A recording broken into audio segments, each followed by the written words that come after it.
এটা কোনো ভাঙন নয়, এটা একটা দীর্ঘ মৃত্যুর শ্বাস। প্রেম হারিয়ে যায়নি, সে শুধু অন্য চোখে বাঁচতে শিখেছে।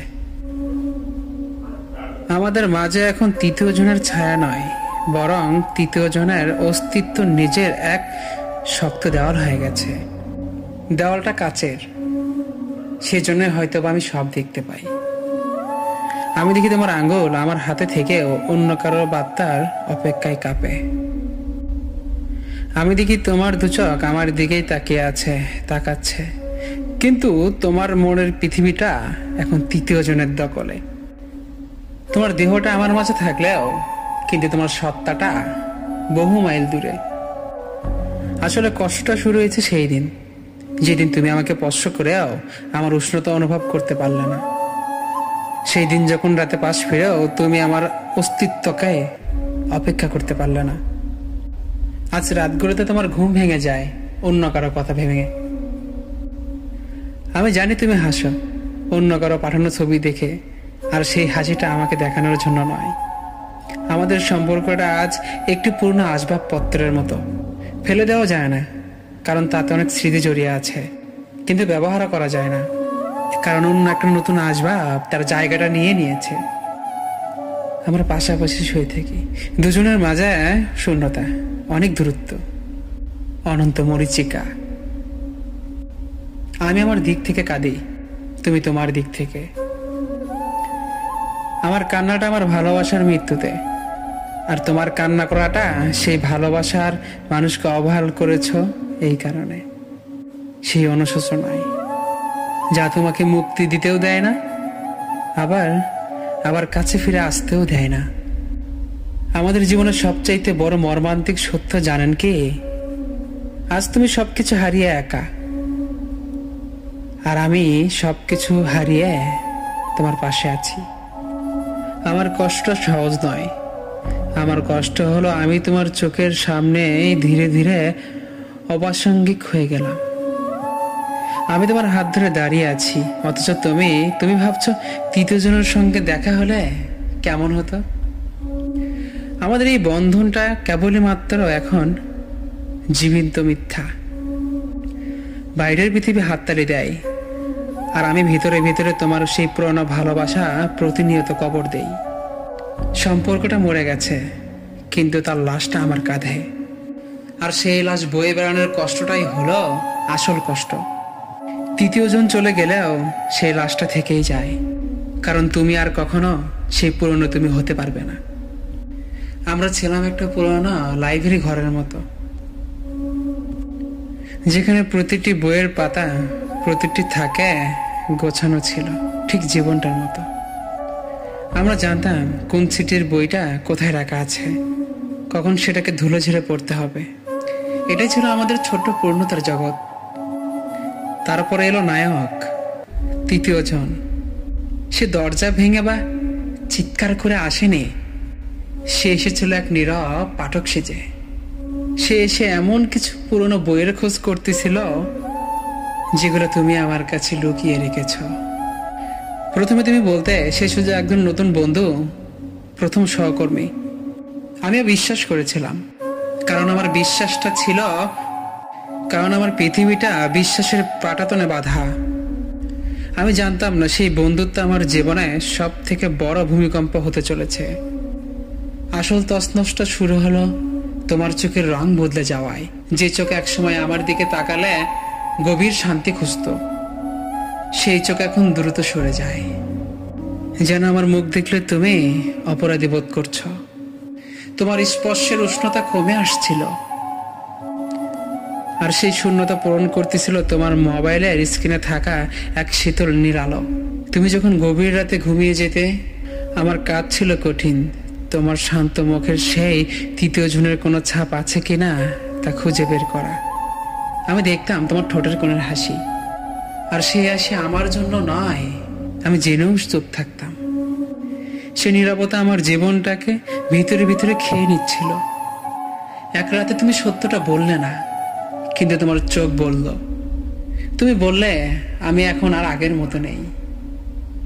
তোমার মুখের এই কথাটা ছিল আমার জন্য একটা নরম বুলেট।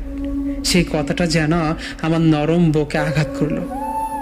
আঘাতটা এমন ছিল যে আমি চিৎকারও করতে পারিনি। শুধু ভিতরের বিবেক আবেগ ভালোবাসাটা রক্তক্ষরণের মতো ঝরতে থাকলো। তৃতীয় জনের আগমন শুধু আমার জীবন থেকে তোমাকে কেড়ে নেয়নি, সে আমার আত্মবিশ্বাসও কেড়ে নিয়েছে, তছনছ করে দিয়েছে। এই প্রশ্নটা একটি স্থায়ী ক্ষত, যা কোনোদিনও সারাবে না। তুমি যেদিন চলে গেছ সেদিন ঘরের কোনো জিনিস ভাঙেনি। কেন জানো? কান্না বা চিৎকার ছিল না, শুধু ভিতরের হাহাকার ছিল, যেটা তুমি কখনো দেখতেও পারোনি, একটা বারের পিছনে তাকিয়েও দেখোনি। তুমি যাকে ছেড়ে যাচ্ছ সে কেমন অপলক দৃষ্টিতে তোমার দিকে তাকিয়ে আছে। সেদিন শুধু তুমি একা চলে যাওনি, সেই দিন আমার ভিতর থেকে একটা প্রাণ পাখি উড়ে গিয়েছিল। তুমি হয়তো নতুন ঘরে নতুন উৎসতায় গেছ। তৃতীয় জন সব বইগুলো উল্টোপাল্টা করে দিয়ে গেছে, পাতাগুলো ছিঁড়ে গেছে, মলাটটাও আজ নষ্ট হয়ে গেছে। আমি জানি এই ঘর আর গুছিয়ে নেওয়া সম্ভব না।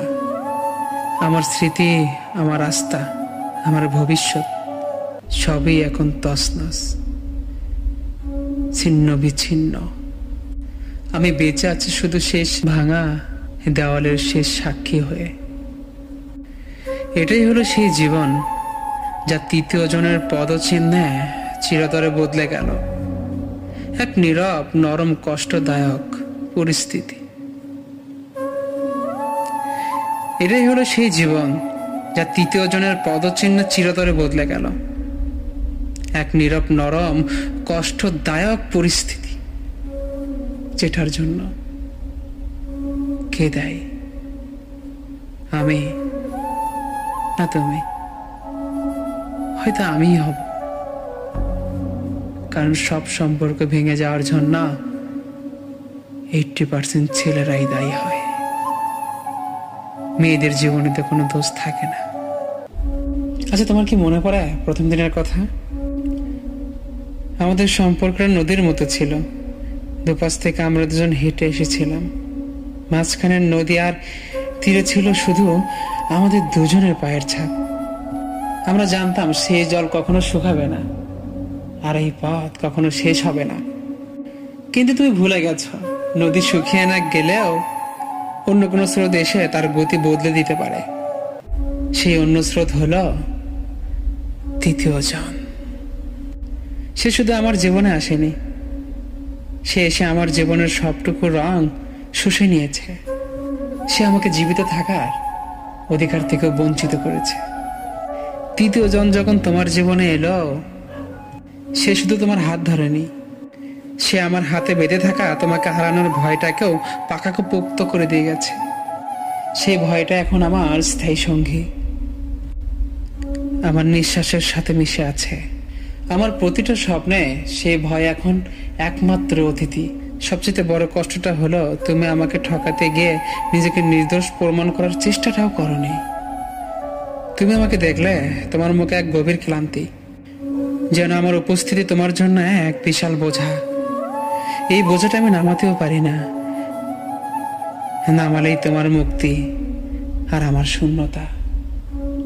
আমি এই বোঝা ধরে রেখে তোমার স্বাধীনতার দেওয়াল ধরে আছি। এখন তোমার কথাগুলো শুধুই অতীত, আর বর্তমানের মাঝে আটকে থাকা এক নীরব ক্ষমা চাওয়া অভিনয়।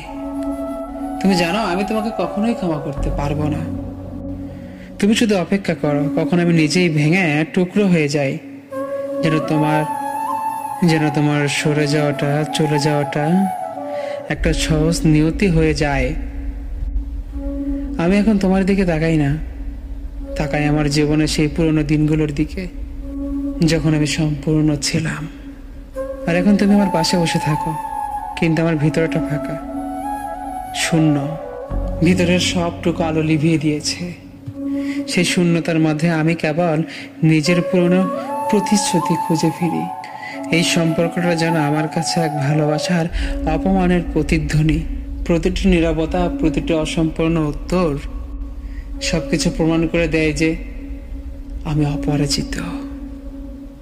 অপরাজিত তোমার কাছে নয়, অপরাজিত আমার নিজের ভালোবাসার কাছে, যা এখনো তোমাকে আঁকড়ে ধরে আছে।